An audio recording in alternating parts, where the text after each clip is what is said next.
Within a year, the first major rebellion led by Thomas Wyatt threatened the security of Mary, and Protestants were faced with the same set of choices that Catholics would be faced with later.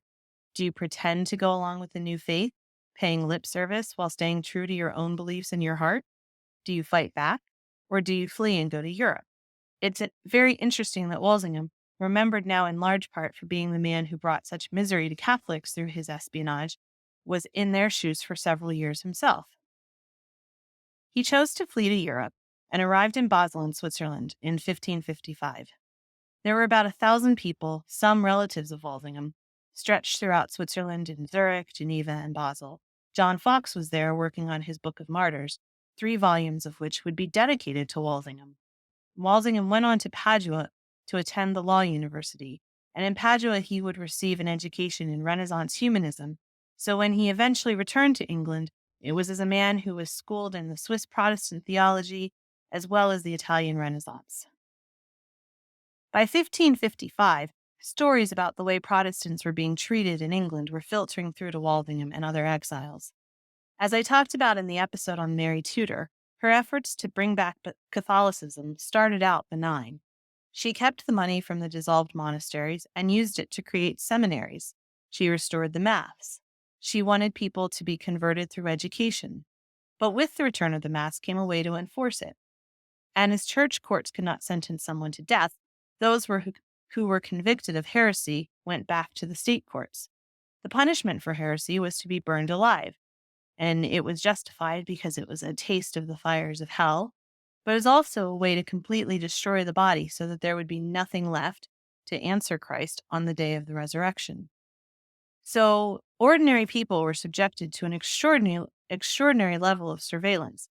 Congregations were monitored to look out for anyone who was looking away during the elevation of the host during communion, or those who chose to sit behind pillars. Women who chose not to receive communion before childbirth were suspected of being Protestant, and anyone who denied the traditional rites on their deathbed was denied a Christian burial. Hearing about the burnings and the espionage, those who had fled began to question many of their beliefs about the divine right of monarchs, and monarchs being the Lord's anointed. Walsingham was at the center of a lot of these thoughts, and he would come back to England with an altered perception of monarchy himself. He returned to England after Mary died and Elizabeth succeeded her.